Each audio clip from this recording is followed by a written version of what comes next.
तर जोहाराचे सोंग घेऊन त्यांच्या पोटातून शिंग आरपार करावे. दुनिया आपली आहे, दुनिया आपली आहे. या दुनियेवर आपल्या कवित्वानं हुकूमत गाजवणारे लोकनाथ यशवंत यांना मी आमंत्रित करतो की त्यांनी मार्गदर्शन करावं, अध्यक्षीय भाषण करावं. लोकनाथ यशवंत.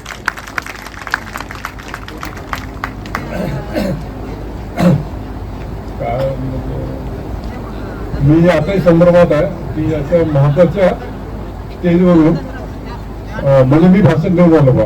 मी कसं विचार नव्हता केला आयुष्यभर इतके लोक बसलेले आहे आणि मी आपला अध्यक्ष म्हणून भाषण करेल असं मला कधी वाटलं नाही. पण आता काय खूप गोष्टी काय असतात आयुष्यात होतात, तर ते माझ्याशी झालेलं आहे. मी असं म्हणजे कधीच विचार केला नाही की मी इतक्या महत्वाचा, कारण हे महत्वाचं हे विद्रोही संमेलन आहे. कारण विद्रोह हा महत्वाचा असतो खूप, आणि त्याला मेंदू लागतो. विद्रोहासाठी मेंदू लागतो, बाकी गोष्टीसाठी मेंदू नाही लागत. तर चले हजारो सारखे चले आहे, तर ते तसं हे नाही. तर पण काय झालं आता म्हणजे बजरंग बिहारी तिवारी सरांच्या उपस्थितीमध्ये मी भाषण करणं बरोबर नव्हतं. कारण ते ओमप्रकाश वाल्मिकीचे मित्र होते आणि ओमप्रकाश वाल्मिकी माझे मित्र आहेत. त्यांच्या झुटन आत्मचरित्रामध्ये जे जगामध्ये गाजले ते अनेक जगातल्या सगळ्या भाषेत अनुवादित झालं, त्याच्यामध्ये माझे अनेक रेफरन्स आहे. कारण सरांसोबत मी 11 वर्ष सोबत होतो चंद्रपूरमध्ये. ते चंद्रपूरमध्ये सर्व्हिस करायचे. सरांनी त्यांचं नाव घेतलं किंवा लोकलं की तुम्हाला नाव नाही का, ते तुम्हाला फार बरं वाटलं की इतका मोठा माणूस माझं नाव काढत होता. आणि अशोक राणाकडून मला हे घ्यायचं आहे. माझे जुने मित्र आहेत, आपलं काय म्हणतात बा, सूत्र घ्यायचं आहे. गर्भवती सूत्र घ्यायचं मला कुठं हे वाटून आलं. आणि राजेंद्र गोनारकरनी मला हे केलं, म्हणजे काही लोकांच्या मनात असते ना, इच्छा हम शादी कधी कभी नहीं करेंगे, नहीं करना पड़ता. तो ऐसा हो गया हो. गोनारकर जी मग नंतर मी चौकशी केली. सर ये है क्या सीबीआई क्या नहीं, वो अभी आपका सर्विस हे चौकशा करतात ना, त्या ईडी करून मी चौकशी केली. तर मला असं लक्षात आलं की गोनारकर मागे लागले होते की लोकनाथ हा अध्यक्ष झाला पाहिजे. तर ते म्हणजे सगळं असं झालं. आणि किशोर ढमाले सर तर ऐकलेच नाही बिलकुल. मी 3 दिवस होते माझ्याकडे, तर नाही लोकांचे तुम्हीच पाहिजे म्हणे. तर मग 3 दिवस आपण नागपूरला होते. प्रत्येक प्रश्नाची उत्तरं होती त्यांच्याकडे. मी म्हटलं मोठे लोक आहेत, म्हटलं इथं मोठे लोक आहेत, काय मला हे करून आलं. तर ते म्हणाले की नाही, आम्हाला लहान माणसालाच करत आहे म्हणे. तर मी हे काय म्हटलं सांग, तिसऱ्या दिवशी मी रात्री 8 वाजता त्यांना म्हटलं, तेव्हा ते नागपूर त्यांनी 10:30 वाजता सोडलं. तर मग मी आमच्या मिसेसला म्हणालो, बिचारी सगळं सहन करते माझं, तिला म्हणालो की बा ते त्यांच्याकडे प्रत्येक प्रश्नाची उत्तर आहेत असं म्हटलं मी माझ्या आमच्या मिसेसला. तर ते म्हणे नाही, ते तुमचं शिकलं म्हणे, प्रत्येक प्रश्नाची खरी गोष्ट आहे, मी खोटं नाही बोला. तर ते असं झालं. आणि प्रतिभा परदेशी ताईचा म्हणजे पहिले गोनारकरचा फोन आला की तुम्हाला अध्यक्ष व्हायचा आहे. तर मग मी जाणूनच गेलो की हे कसं काय एकदम कसतरीच वाटलं शरीरामध्ये, तर मग मी म्हटलं मग कल बताऊंगा बोला, कारण मला अध्यक्ष व्हायचंच नव्हतं. मला खूप निमंत्रण आले, खोटं नाही बोलत मी, खूप निमंत्रण आले. पण मी म्हटलं अध्यक्ष बरं व्हायचं ना, ते भाषण लिहावं लागते, ते खतरनाक काम असते भाषण लिहिणं. तर ते मी म्हटलं मी पहिले भाषणाला मिळालो की इतकं मोठं पुस्तक लिहावं लागतं म्हणून. मग एक तर प्रतिभाताई म्हणाल्या, लोकनाथ भाऊ म्हणे तुम्हाला मोठा भाऊ आहे म्हणे, मला लहान बहीण समजून हो म्हणे. लहान बहीण काय आता काय असं शब्दात पकडलं जाते म्हणून काहीच करता येत नाही. आणि राहुल प्रधान सर ते मला दुसरा नामदेव समजतात.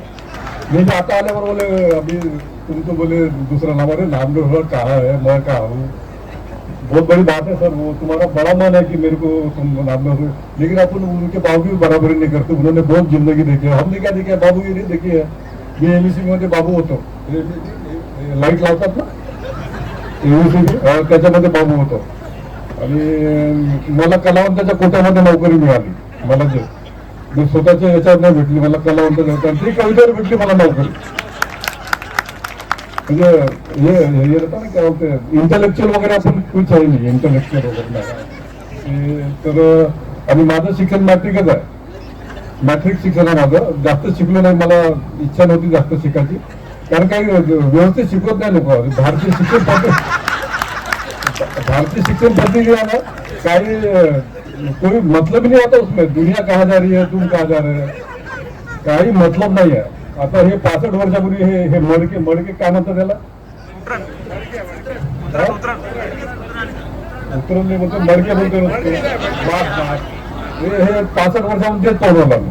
म्हणजे काही प्रगतीच नाही. जग कुठं चाललं, काय चाललं, हे आलेलं आता म्हणजे चायनाचं नाव घेऊ नये, कारण त्याने कोरोना आणला होता. मी घेत नाही, पण तुमच्यासमोर घेतो आता. मला राग येते चायना म्हटलं की राग येते, कारण त्यांनी कोरोना आणला होता जगामध्ये. तर तिथं रोज की नाही 12,500 ऑपरेशन AI तर्फे होतात.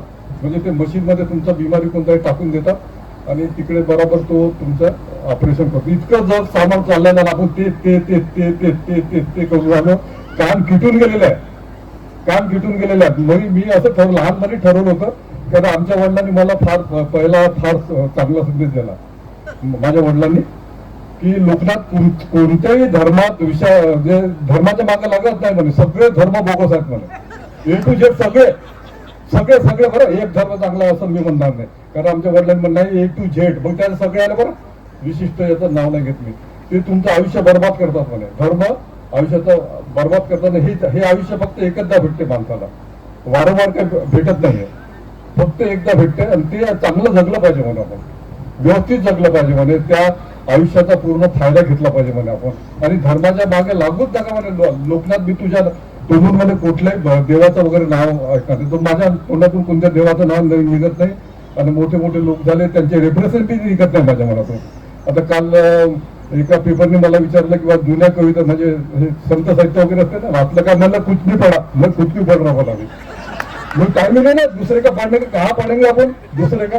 इसने वो बोला ना, उसने वो बोला.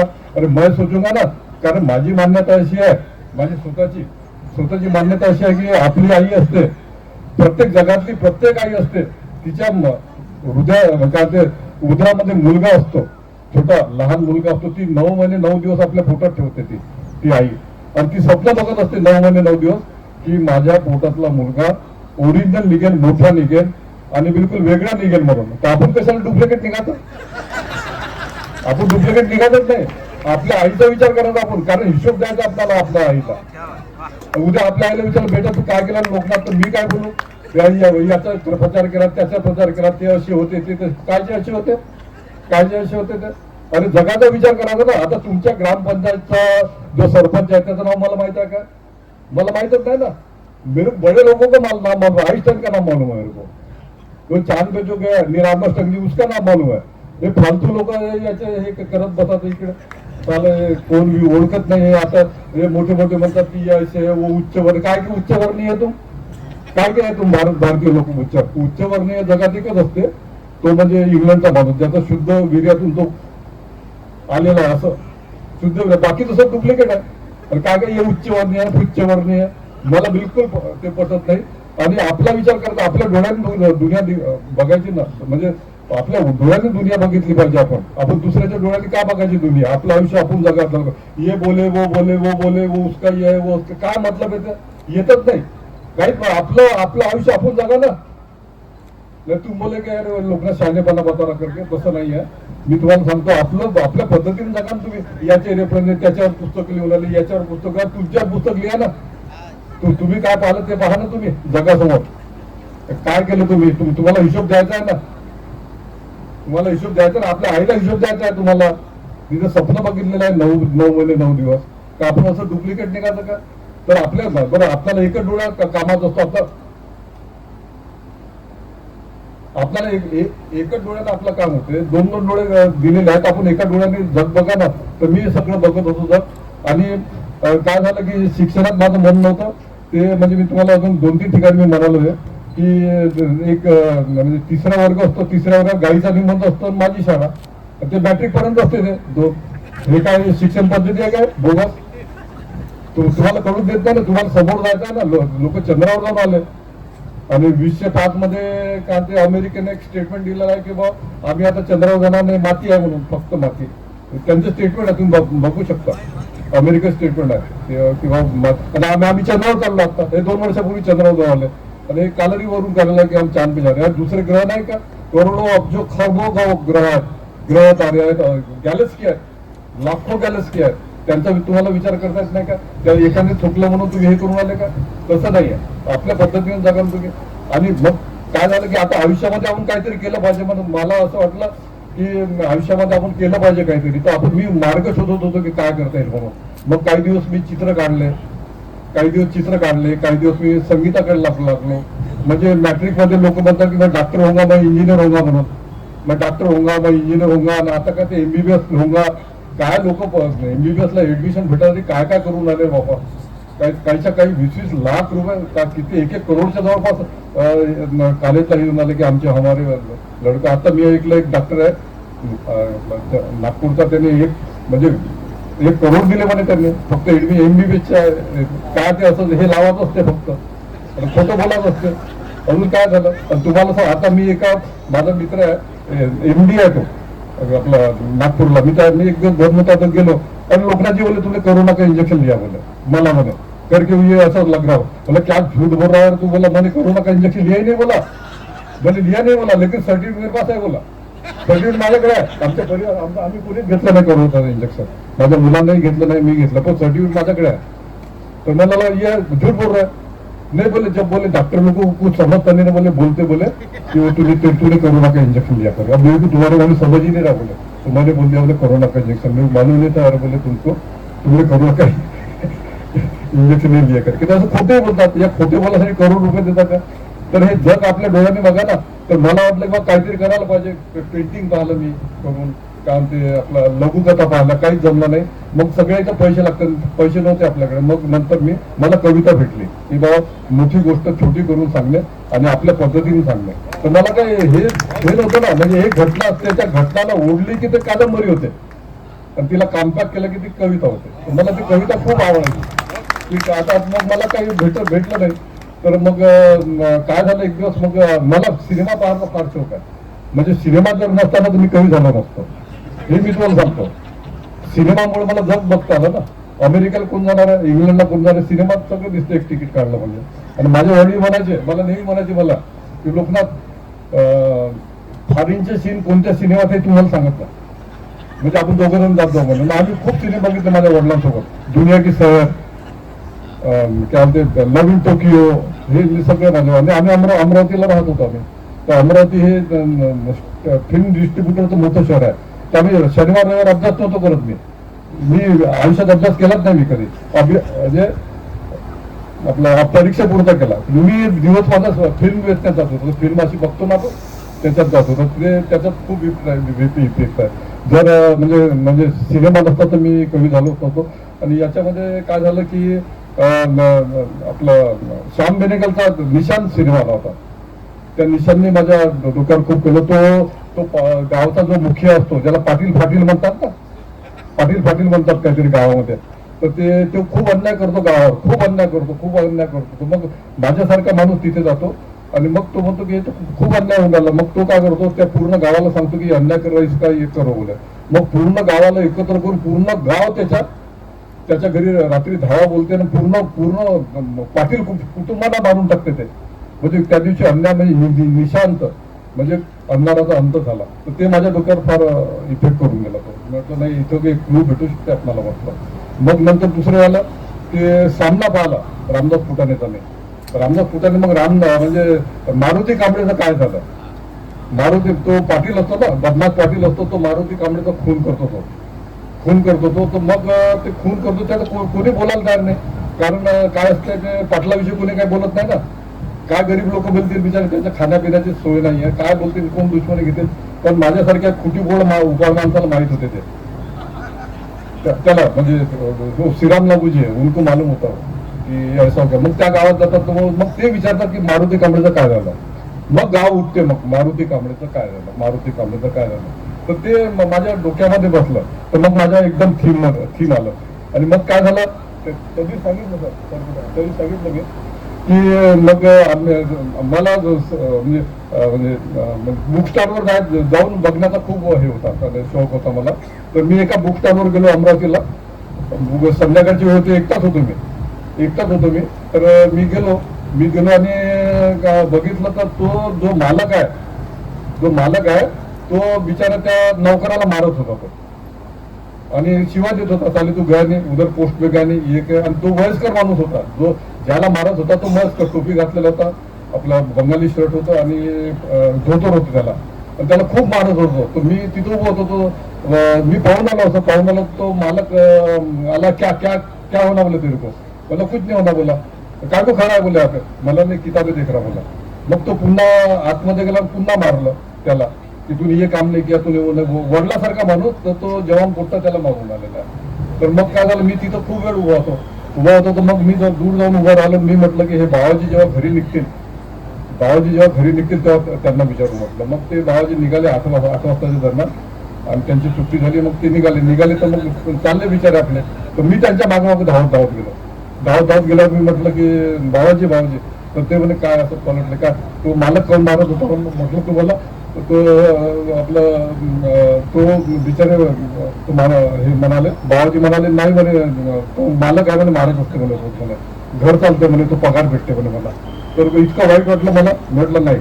तर मग मला हे भेटलं. आताही माझ्या ज्या कविता आहेत की मला असं वाटतं माझ्या कवितेमध्ये की त्या भावाजीनं त्याच्या तोंडात मारली पाहिजे, आजही वाटते मला. तर ते त्या दिवशी माझ्या कवितेचा सक्सेस आहे, असं मला वाटतं. ते आजूबाजूच्या घटना आहेत, काही म्हणजे असं काही फार डोकं वगैरे लावून घटना नाही आहेत. आणि अशी मान्यता आपल्या देशामध्ये, महान देश आहे, याची म्हणजे हिस्ट्री म्हणजे महानच आहे आपल्या देशाची. गरिबी, झोपडपट्ट्या, काय विचार होतो का, भूकमरी बघ आणि पूछ मत तू. तर ते झाल्यावर मग असं वाटतं की नाही काही वेगळं झालं पाहिजे. तर मी मग पूर्ण जगाचा विचार केला की जगामध्ये काय होतं म्हणून. आणि मग ते कविता करायला लागलो. मी कविता व्यवस्थित होत्या, व्यवस्थित करायला लागलो. मला लोक आयुष्यामध्ये फार चांगले भेटले, लोक खूप सुंदर मला लोक भेटले. या लोकांमुळे मी समोर आलो. मी वाचत गेलो जगातलं वाचत गेलो. त्या इथल्या भारतीय कविता मला फारच म्हणजे बिना कामाच्याच वाटल्या भारतीय कविता. मी जगातल्या पूर्ण कविता वाचलेल्या, अनुवाद झालेल्या, कारण माझी इंग्रजी चांगली नाही आहे, मी अनुवादित झालेल्या कविता वाचलेल्या खूप. तर मला वेगळं वाटलं की बा नाही, हे जगाचा विचार झाला पाहिजे आपल्याला, म्हणून मी कविता करायला लागलो. आणि आज इथं आहे ना, आज तुमच्यासमोर मी भाषण देऊन राहिलेलं. आणि मला आनंद आहे की मी मॅट्रिक्युलेट असून माझ्या दोन्ही मुलांना माझ्या कविता आहे. म्हणजे मोठा मुलगा मुक्तछंद आहे, त्याला 12वीला कविता होती. छोटा मुलगा 10वीला होता, त्याला कविता होती. तर आपण तर खूप श्रीमंत झालो ना, खूप श्रीमंत झालो आपण. अजून काय पाहिजे माणसाला, हे महाराष्ट्रीयन मध्यमवर्गीय माणसाला काय पाहिजे मला सांगा ना, काय पाहिजे. इतकं खूप मोठं समाधान झालं नाही, खूप मोठं समाधान झालं. आणि मग मी असं म्हणजे माणसाने आता उठून उभं झालं पाहिजे. हा माझा होतं की बा राग हा व्यक्त केला पाहिजे, आपण कुठंतरी राग व्यक्त केला पाहिजे. असं होत नाही गोड गोड बोलल्यानं होत नाही. आणि हे काय नाही, ये इसका भजन बोलो ना उसका भजन बोलो, इसमें कोई अर्थ नाही आहे. अपने दिल की बात करू की अन्याय झाला ना ठोकून काढलाच पाहिजे त्याला, कुठेही अन्याय असतो तो, कोणीही असो तो, बिलकुल. तर ते माझ्या कवितेमध्ये मी हे केलं की बा नाही, आता माणूस उठून झाला पाहिजे, त्याला हातात दगड घेतला पाहिजे. आणि तो काय म्हणतो आपला अंकुर सिनेमा आला होता तो शामला निघालता, की तो अन्याय करतो तो पाटील ते त्या बाईवर बिचारा शबानाजीवर. आणि मग तो एक मुलगाला बघवत नाही, मग तो त्याला दगड मारतो, दगड मारतो, सिनेमा खतम होतो. तर हे म्हणजे असं हे करत गेलं, म्हणजे येत गेलं ते. आणि मी हे केलं. आणि मी अजून एक ठेवलं की कठीण कविता करायची नाही. म्हणजे पहिल्या आमच्या लहानपणात फार मान्यता होती की कठीण जो कविता करतो तो फार मोठा कवी असतो म्हणून. तर आपला कवी वगैरे व्हायचंच नव्हतं, आपल्या भावनाच व्यक्त करायच्या होत्या ना, आपल्या भावनाच व्यक्त करायच्या होत्या. म्हणजे आता काय करता, म्हणजे आता जसं म्हणजे भावनाच व्यक्त करायच्या ना, आय लव्ह यू वगैरे जे म्हणतात फालतू, म्हणजे काही कारण नसते त्याला, ते आय लव्ह यू वगैरे कशाला, भावनाच व्यक्त करायच्या असतात. आणि मराठीमध्ये अजून, मराठी तर फार कडक भाषा आहे, म्हणजे चांगली लवचिक भाषा नाहीये. म्हणजे किती सुंदर वाटते हिंदीमध्ये म्हटलं की मैं तुमसे प्यार करता हूं, किती सुंदर वाटते. इंग्रजीमध्ये आय लव्ह यू किती सुंदर वाटते. आणि मराठीमध्ये किती कडक वाटते ते, मी तुझ्यावर प्रेम करतो. ते म्हणते सांग म्हणते, मी सांगतो म्हणते घरी म्हणते. ते नेहमीच आहे चाललं. मग मी विचार केला की असं नाही, आपल्या भावना सांगायच्या व्यवस्थित सांगतो. मी विचार केला की बा कठीण वापरायचे काय शब्द. 3ऱ्या वर्गातल्या मुलाला आपली कविता समजली पाहिजे. 3रा वर्ग जो शिकतो त्या मुलाला आपली कविता समजली पाहिजे, तेव्हाच आपलं खरं. आता मला मराठीतले मोठे समीक्षक आहे, मराठीतले बरं, फक्त काही हिंदीत नाही गेले, इंग्रजीत नाही गेले ते, आणि ते नोबेल पर्यंत जाऊ शकत नाही. कारण तुम्ही दुःख पाहिलेलंच नाहीये. दुःख जो बघत नाही तो नोबल पर्यंत कसं काय जाईल?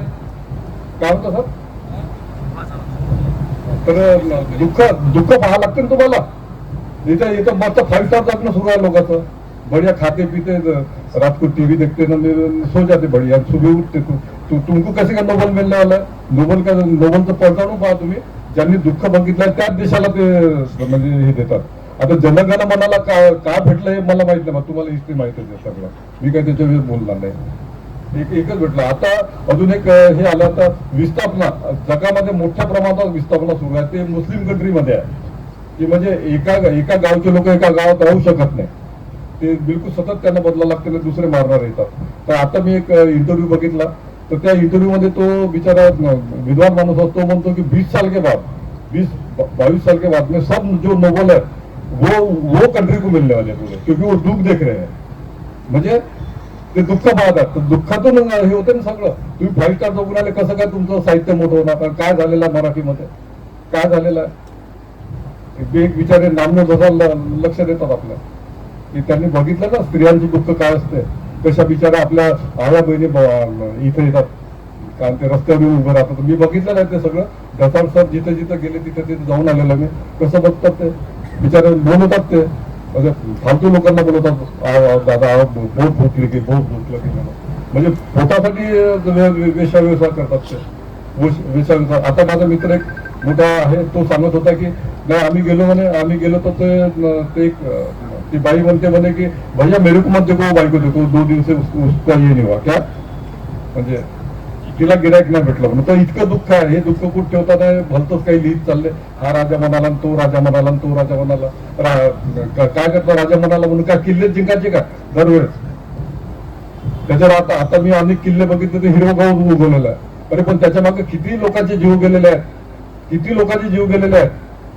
कोणाचा तो बिचारा जो लढवय्या असतो, त्याचा कोणाचा भाऊ असतो, तो कोणाचा नवरा असतो, कोणाचा मुलगा असतो, तो फक्त हे किल्ले जिंकायचे ना सगळं हे करायचं.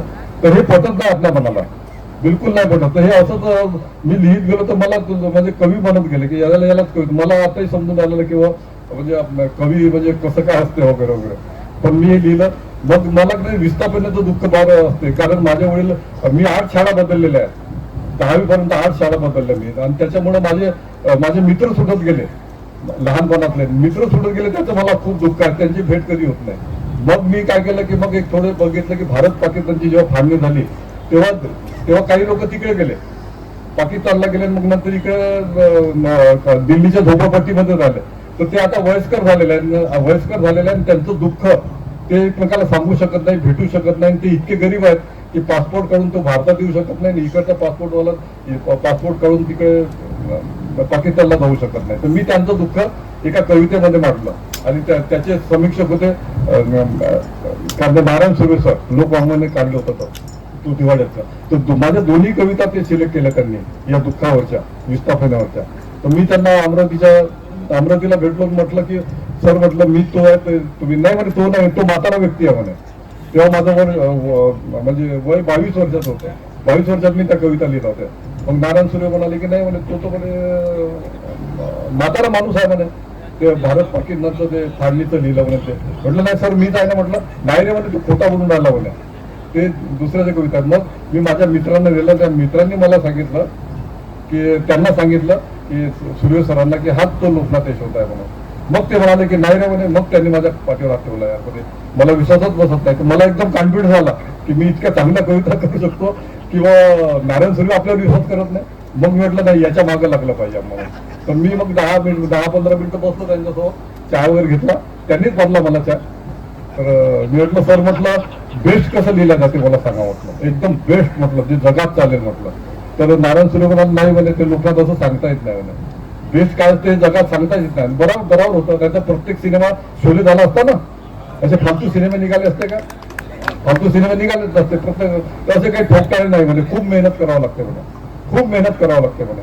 तर आणि हे कला असं हे आहे, पेंटिंग असो, संगीत असो किंवा लिटरेचर असो, कुठली कला असो जगातली, की मूर्ती कला असो, तुम्ही त्याच्या मागे 100% पडत नाही ना, ते तुमच्या हातात लागत नाही. तुम्ही 99% पडले त्याच्या मागे तुमच्या हातात येतात नाही ते. तुम्हाला 100% त्या कलेला पाहिजे. मग मी ते वाहूनच घेतलं मी. तर मी म्हटलं सर हे मी एका याच्यावर आलं हे कसं काय समजायचं म्हटलं की एका याच्यावर शेवटच्या मध्ये याच्यावर आलं नाही खूप मेहनत कर म्हणे ते आणि तू तुझ्या पद्धतीने मान म्हणे. तर मी म्हटलं सर कसं कसं नाही ते त्याचं काहीच नाही म्हणे इतकी मेहनत कर म्हणे की पहिले कंपोजिंग होतं खिडे जोडणी होती आता कम्प्युटर आलेला की बा त्या माणसाने त्या कम्प्युटरने तुझी कविता कंपोज केली म्हणे कंपोज केली आणि तो चाय प्यायला गेला म्हणे आणि तुझं नाव राहिलं म्हणे खाली लिहायचं लोकनाथ ईश्वर लिहायचं नाव राहिलं म्हणे राहिल्याबरोबर तो आला म्हणे त्यांनी दुसरी कविता घेतली म्हणे. पण लोकांनी वाचल्यावर तुझं नाव नसताना हे वाटायला पाहिजे लोकांना की हे लोकनाथ ईश्वरची कविता आहे. तर ते खरं आल्याने लोक काही नाही घरोघरी कवी आहे म्हणे. मग मी याच्या मागे लागलो आणि मग मला लोक चांगले भेटत गेले मी ऐकत गेलो. आजकाल म्हणजे कोणाला काही सांगायला गेलं तर आपल्याला म्हणतात मेरे को शहाणा समज रहा तो शहाणा मेरे को बता रहा बोलतो. ते आपण मी काही ज्ञान वगैरे कोणाला काही सांगत नाही कारण कोणी ऐकण्याच्या मनस्थितीच नाही आहे. कोणी चांगलं समोर आलं ऐकण्याच्या मनस्थिती सगळं आपल्या चोरात फिरून आलेले आहेत सगळे आपले एकदम नसलेला कालन वर करून फिरून आलेले आहेत लोक. तर हे असं हे केलं आणि मग मला नोकरी भेटली होती याच्यामध्ये कलावंताचा फोटा होता तर मनोज सप्रे म्हणून होते मोठे व्यंगचित्रकार होते आपले लोकसभेचे ते याच्या बोर्डवर होते ते आपला एमएससी विचार ते म्हणाले लोकनाथ चलामध्ये आपण जाऊ. मी पत्रकार होणार होतो पण ते पत्रकार मला काही जमलं नाही म्हणजे ते भलतच काय सुरू होतं त्या पत्रकारितेमध्ये भलतच काय सुरू होतं. अरे म्हटलं इथं आपलं काही नाही म्हटलं आता खरं म्हटलं तर ते म्हणाले की चल म्हणे मी तुला नोकरी लावून देतो म्हणे एमएससी मध्ये. आणि मग मला एमएससी ला मुंबईला घेऊन गेले ते आपल्याच तिकिटाने घेऊन गेले मला हो नाही म्हणजे ते पहिले पैसे नव्हते आताही पैसे नव्हते आणि माणसाला पैसे नसतात बिचारा अंबानी बोंबलं बसतो तिकडे भाई खाते मिळू अंबानी बोबल देतो लोकनाथ कोण आहे लोकांचं बोबल लागत नाही. तर ते चेअरमन कडे गेलो आम्ही तर चेअरमन मनोज सप्रे सर त्यांना सांगायला लागले म्हणजे हा अतिशय चांगला कवी आहे म्हणे याला म्हणे हा म्हणजे कविता चांगली आली पाहिजे म्हणून कवी जगला पाहिजे म्हणे कवी जिवंत राहिला तर कविता येईल म्हणे. आज सुंदर कवी आहे म्हणे. तर त्यांनी माझ्या 1-2 कविता पाहिल्या मी असं एक गट्टात नेला होता मी तर गट्टा नेला तर पाहिलं त्यांनी आणि मग ते अरे बोले उत्साह गठ्ठे का खोल रे बोले तो कविता कब से करते बोले मतलब सर 8वीं क्लास से कविता कर रहा बोला मी 10वी पास होऊन गेलो 3 वेळा नापास झालो काय इंग्रजीमध्ये नापास झालो मॅट्रिक आणि मग कसा तरी पास झालो आपला बाउंड्रीवर. तर ते घेऊन गेले तो तेरा ये सर्टिफिकेट दिखा बोले तुम्हाला बोले काय मॅट्रिक का. मग त्यांना दाखवलं हो क्या बोले तुम्हाला सिलेक्शन हो गया बोले तुमच्या बोले. मग मला नोकरी भेटली म्हणजे कवितेवर नोकरी भेटली ना. लोक म्हणतात कवितेने काय भेटते माझा पोट भराचं साधन झालं ना कविता. पण त्यांनी मला एक गोष्ट सांगितलं बेटा बोले मैं ये सुनूंगा बोले की तुम प्रमोशन के लफड़े में गिरे हो प्रमोशन के म्हणजे प्रमोशनचा तुम्ही प्रयत्न करता सतत नौकरी सोडून तर मेरे को बहुत बुरा लगेगा बोले और नाव ये बोले क्या बोलते यूनियन बाजी करोगे तो मुझे बुरा लगेगा बोले की मैंने गलत लड़के को नौकरी दी करके. तर मी काही मी प्रामाणिकपणे 32 वर्ष बिलकुल त्याच जागेवर नोकरी केली मी प्रमोशन नाही घेतलं आणि मला प्रमोशन पाहिजे नव्हतं कारण खेड्यापाड्यात बदल्या होतात कोण जाणार आपलं शहर सोडून खेड्यापाड्यात किती त्रास होते आणि तिथं किरायाचं घर घ्यावं लागते हा आणि इकडे 300 रुपये वाढतात ना 500 रुपये घर आपल्या किरायाचे जातात. फक्त एकच फायदा असतो प्रमोशन मध्ये लोक आपल्याला साहेब म्हणतात आपल्याला साहेब नव्हतं नोकच पाहिजे होता ना लोकच पाहिजे होता मला साहेब व्हायचंच नव्हतं आयुष्यामध्ये कारण साहेब कसे असतात मला माहित आहे. मी नोकरीला लागलो तर सगळे चपराशी माझ्याकडे बसायचे म्हणजे मी मस्त गोष्टी करायचो सिनेमाच्या वगैरे तर माझ्या सगळे चपराशी माझ्याकडे. तर एक दिवस काय झाले सगळे चपराशीकडे पळून आले इकडे पळून आला इकडे अरे मला क्या हो गया अरे वो साला कर रिटायर हो गया ना बोले एग्जीक्यूटिव इंजीनियर वो साला आया बोले उसको बोले पाणी पिलाना पडेगा बोले साले को. हे अवघात असते हे साहेब लोकांचे अवघात असते. तर मी त्याच्या मागे पडलं मी प्रामाणिकपणे मग मला चीफ इंजिनियरला बोलवलं अरे तुम्ही बोले लोकनाथजी तुम्ही प्रमोशन नाही घेतला म्हणे तर मागचे प्रमोशन पूर्ण अडलेले आहेत म्हणे मागचे होऊनच नाही राहिले म्हणे कारण तुम्ही एकदम बंदच टाकला म्हणे तो. तर काहीतरी लिहून द्यायला म्हणे मी प्रमोशन घेत नाही म्हटलं लिहून सर मला आता लिहून द्या म्हणे घ्या कागद म्हणे पेन आहेच म्हणे तुमच्याकडे म्हटलं 2 मिनिटात लिहून दिले की मला प्रमोशन लागू. मग बळाबळ प्रमोशन झाले. प्रमोशन झाल्याबरोबर त्यांच्या गावखेड्यात बदल्या झाल्या. मी शहरात बसतो आपला गावखेड्यात बदल्या झाल्या. तर ते आताही मला म्हणतात तू बहुत चतुर आहे बोलते मला म्हणतात बहुत चतुर आहे बोलते साला तू साहेब तू निवडला लेकिन मला सिटी मध्ये आम्ही तिकडे म्हणे चालू खेड्यापाड्यात मध्ये जिथं त्याला आता काय प्रायमरी शाळा बंद होऊन आल्या मराठीच्या काहीतरी हजारो शाळा बनवल्या, ते तिकडे आहोत म्हणे आम्ही. तर हे असं आहे. तर हे आता डोंगरांनी सगळं बघणं सुरू आहे. पण माणसाला चेतवणं माझं काम आहे बाबा. अन्याय झाला म्हणजे खूपच चेतवणं माझं काम आहे. तुम्ही काय, तो माझा उद्देश आहे तो. आणि म्हणूनच कदाचित मला विदुरीमध्ये बोलवलेलं आहे, चेतवतो. म्हणजे हे नाही म्हणजे तुम्ही अन्याय म्हणजे दुसरा ठोकत तुम्हाला मारत असेल, तुम्ही का चुपचाप राहणार का? एक झापड तुम्ही मारले पाहिजे. मार खा ना, भयंकर मार खा, तुम्ही हरकत नाही. पण एक झापड तो म्हणजे एक झापड तो द्या. मार खा तर मार खा, ते म्हणतात ना गाली तर द्या म्हणून. तर ते तसं आहे. आणि सगळं हे सुरू आहे. आणि आता खूप सांगण्यासारखं आहे, खूप सांगण्यासारखं आहे. आणि मला आनंद होतो की आता की आज महाराष्ट्रातल्या सगळ्या युनिव्हर्सिटीमध्ये माझ्या कविता आहेत. सगळ्या युनिव्हर्सिटीमध्ये, मुंबईपासून तर गडचिरोलीपर्यंत एकही युनिव्हर्सिटी आजच्या तारखेत अशी नाही आहे की ज्यात माझी कविता नाही आहे. आणि घरी मला शांती आहे ना. म्हणजे मिसेस बसले आहेत म्हणून नाही म्हणतो मी, नेहमी त्यांना प्रणाम करतो, पब्लिकली करतो. लोक एकटाच प्रणाम करतात, मी नाही, मी पब्लिकलीच करतो प्रणाम. आणि सहन करतात ना. कवीला हे करणं मामूली गोष्ट नाही. कवी को पालना बहुत कठीण काम आहे. क्योंकि दुनिया बड़ी बड़ी बिल्डिंगे बांधने की सोचती है. या वर्षी नवीन कार, त्या वर्षी नवीन कार, त्या वर्षी नवीन कार. आता माझे 1-2 मित्र आले, चांगलं मोठा ऑफिसर झालेला मित्र. मी बोलला यार ये कार कितने की है? तो बोले 32 लाख की है. 32 लाख की कार? अरे बोला यार तुमको शर्म नहीं आई क्या? 32 लाख की कार लेने को? 7-8 लाख 8 लाख में तो अच्छी कार मिळते. तर 32 लाख म्हणजे काय झालं हे? म्हणजे आता काय म्हणजे काय बोलायचं आपण? काय नाही. आता आपल्याला सहन करतात कसं तरी आपलं चाललं. म्हणजे 2 वेळचं जेवण आहे म्हणा, पण आपली लढाई या 2 वेळच्या जेवणाचीच आहे. आपली काही असं काही 3 वेळचं जेवण वगैरे नाही. 2 वेळचं जेवण प्रत्येक भारतीय माणूस किंवा जगातल्या माणसाला 2 वेळचं जेवण भेटलं पाहिजे.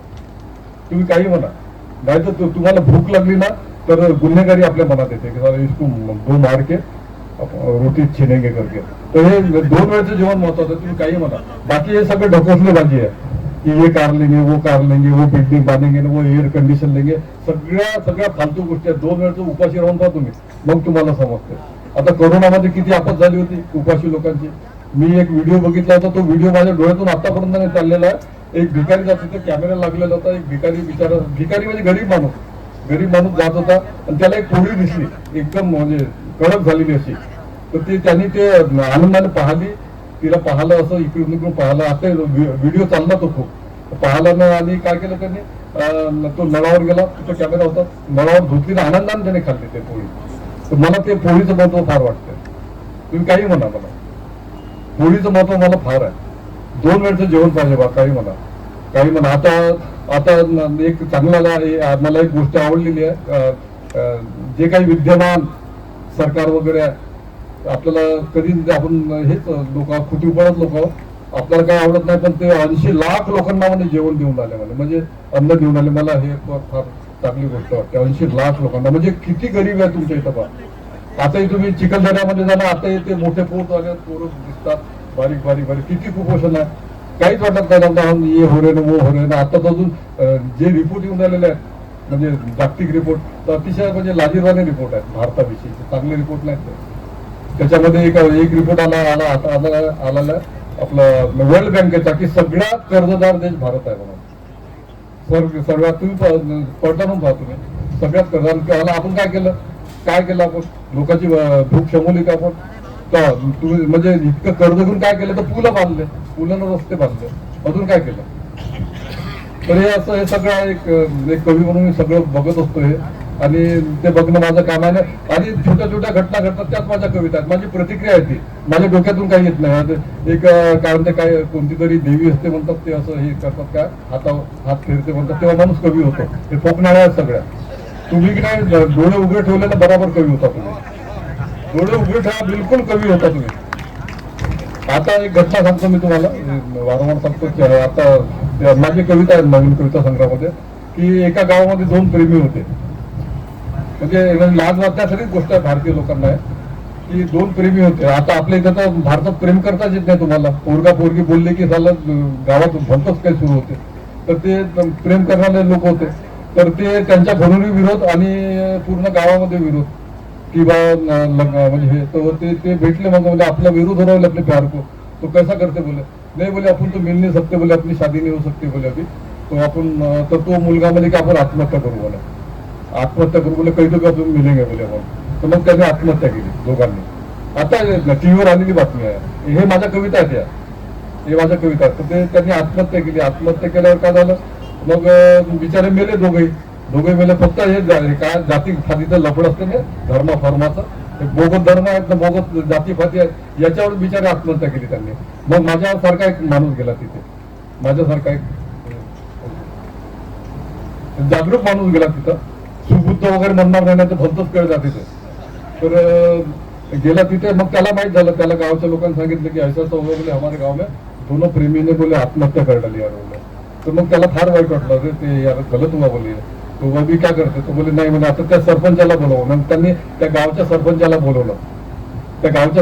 बोलवलं आणि मग म्हटलं की बा असं झालं का तुमच्या गावामध्ये. तर ते म्हणे हो म्हणे हो असं हुआ बोले. कसं काय, नाही येई लफडे बोले, जात फाटके बोले लफडे.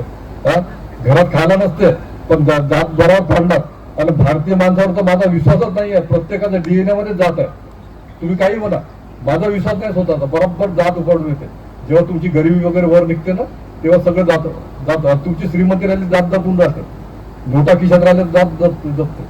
आणि हे केलं तर मग त्यांनी म्हटलं, मग त्या सरपंचाला बोलवलं तो की बा तुमच्या गावात अशी घटना झाली का, झाली म्हणे. तर मग आता म्हणे तुमच्या गावावर महामारी येईल म्हणे. आणि आपले लोक आहेत, भारतीय लोक, ते महामारीला वगैरे फारच भीतात. म्हणजे काही असं त्यांना सांगितलं भूत आणेवाला वगैरे वगैरे खूप भीतात. तर महामारी येईल म्हणजे तुमच्या गावात, पूर्ण गाव म्हणे तुमचं नेस्तनाबूत होईल म्हणे. तर मग तो म्हणे काय करायचं नाही, तुम्ही असं करा म्हणे, त्या प्रेमी आणि प्रेमिकाचे फोटो आणा म्हणे, फोटो आणून त्यांचं लग्न लावा म्हणे आणि त्याची वरात काढा म्हणे. आणि या मूर्ख भारतीय लोकांनी त्यांचे फोटो आणले, खुर्चीवर ठेवले, हार टाकले, पूजा केली आणि त्याची आवाज गातात वरात काढली आणि डफडे व्यवस्थित वाजत होते. हे माझी कविता आता नवीन आहे. ते एक घटना आहे. मला सगळ्यात जास्त कविता एसटीच्या प्रवासात भेटल्या. मी एसटीमध्ये, आता एसटीमध्ये मला खूप आवडतं एसटीमध्ये प्रवास करणं. चुपचाप बसून राहतं, लोक जे बोलतात ना त्याच्यामध्ये माझ्या खूप कविता, मी तुम्हाला सांगू शकतो किंवा कुठं कविता म्हणजे भेटली. माझा मोठा मुलगा आहे, मुक्तछंद कवितेचा अर्थ आहे ना आपला मुक्तछंद, माझ्या मोठ्या मुलाचं नाव मुक्तछंद आहे. तो म्हणतो की डॅडी तुम्हाला तुमची कविता कुठे आठवली ते लिहा. म्हणजे आपण काय करू की इकडे एक प्रसंग, म्हणजे प्रसंग कशी आठवली इकडे ती ओरिजिनल कविता म्हणे. तर ते आता माझ्या डोक्यात सुरू आहे. मी चांगल्या लोकांना विचारलं, लोकांचे नवीन हे आहे म्हणजे भारतीय लोकांच्या डोक्यातून हे निघत जाईल म्हणे की कोणती तरी देवी असते ते आपल्याला आशीर्वाद देते ना, आपण कवी होतो, या फोकनाड्यामध्ये निघतील म्हणे, ते तुम्ही कराच म्हणे. तर मी सध्या माझं की मला कुठली कविता कुठं, आणि माझी कविता, मला कोणती कविता तुम्ही विचारा की लोकांची तुमची कविता ही कविता कुठं, तर मी त्याची कथा सांगू शकतो, एक कथा सांगू शकतो. तर आता आमच्या चंद्रपूरला महाकालीचं देऊळ आहे. तर मला नोकरी लागल्यावर मी सायकलनं जायचो, 10 वाजता जायचो. महाकालीच्या देवळाच्या बाजूने आमचं विद्युत भवन होतं, तिकडे जायचो मी रोज 10 वाजता. तर ते म्हणजे ते काय तिथं बकरे कापतात, तर बकऱ्याची खूप मस्त पूजा करत असतात. ते कपडे हे ना ते टीका लावतात त्याला असा भगवावाला, गळ्यात हार टाकतात वगैरे वगैरे रोज पाहतो मी. आणि तेच मी जेव्हा 5 वाजता तिथून ऑफिस म्हणून वापस येतो, तर तेच जे कापणार पूजा करणार ते मस्त झालं शिकत असतात. ते काय बोटी म्हणतो आपण, म्हणजे मटण खात असतात ते याचं. तर ते मी रोज पाहतो.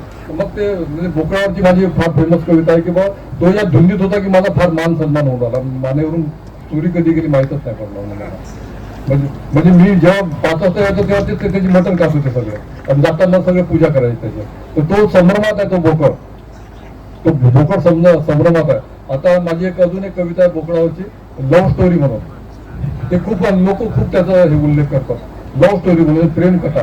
तर एक बकरा दुसऱ्या बकऱ्याला सांगतो, एक बोकड दुसऱ्या बोकडाला सांगतो की खाटीक म्हणे माझ्यावर खूप प्रेम करतो म्हणे, खाटीक माझ्या खूप प्रेम करतो म्हणे, खूप प्रेम करतो. त्यांनी मला म्हटलं म्हणे तुझा नंबर शेवटी लावीन मी, म्हणजे 4-5 तास तू जगशील तेच माझं प्रेम आहे म्हणून. तर अशा कविता असतात. तर मला या सिक्कीमचं सगळ्यात म्हणजे कोणी हे असते शोषित असेल त्यांना बोकड वाटतो बा, बोकड मला हे वाटतं, काय कापतात त्याला, काय त्याची आई पाहत राहते, ते सगळं खूप वाईट वाटतं. तर हे असं आहे, ते आजूबाजूला डोळे उघडून ठेवायचं. आणि खूप अन्य अत्याचारी आहे. आता अजून एक आता मी ऐकलं इतकी मोठी, तुम्ही म्हणता की बा एशिया की सबसे बडी झोपडपट्टी आपलं हे आपली बॉम्बेवाली हा धारावी झोपडपट्टी. आता झोपडपट्टीच्या एक म्हातारी बाई बसली होती, तिथं जायला जागा नाही आहे. इतक्या जवळजवळ घर आहेत, असे घर आहेत. आपल्याला जाता नाही असं जावं लागतं. तुम्हाला असं जाता येत नाही. तर एक म्हातारी बाई बिचारी आपल्या आईसारखी बसली होती तिथं. त्या फोटोग्राफरने तिला विचारलं की आई म्हणे कसं काय बसलाय तुम्ही? नाही, इथं जाता येत नाही म्हणे, तर चालता येत नाही म्हणे मला सरळ. तर म्हणे कसं, हे तर अंधार आहे म्हणे सगळं, म्हणजे कौलं असे येऊन आहेत असे, इथं अंधार आहे म्हणे, तुम्ही कसे काय बसले? नाही म्हणे खूप दिवस झाले. तर म्हणे तू सूर्य पाहता की नाही म्हणे? तर ती बाई म्हणे 14 दिवसापासून मी सूर्य नाही पाहिला म्हणे. सूर्य पाहायला तिथं जावं लागते म्हणे, आणि तितक्या दूर मी चालू शकत नाही म्हणे. तर मुंबई सारख्या मोठ्या शहरात, एकात्मिक शहरात राहून 14 दिवस लोक सूर्य, आपली आई आहे, सूर्य पाहणार नसेल तर काय अर्थ आहे? आणि मोठ्या मोठ्या गोष्टी करायच्या, ते सगळं आता सोडून द्या. स्वतःचा विचार करा आणि स्वतःच्या डोळ्याने दुनिया बघाय. स्वतःच्या दुनिया दुसऱ्याच्या डोळ्याने बघूच नका.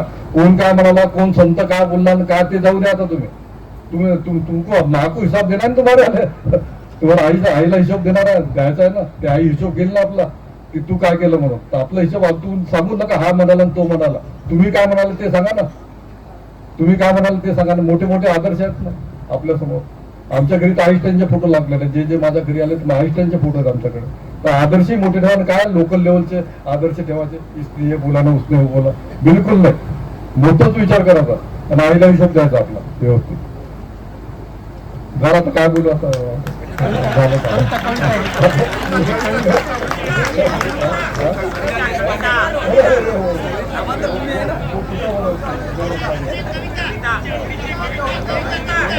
आता हे यांना मारलं का?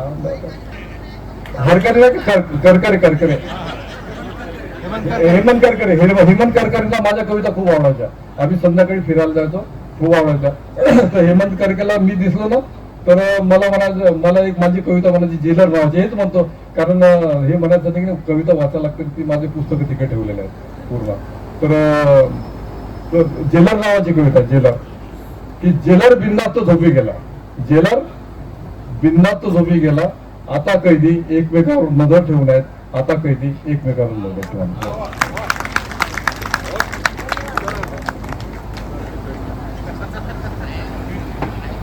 कवी होण्यासाठी माणसाचं मन नितळ असावं लागतं.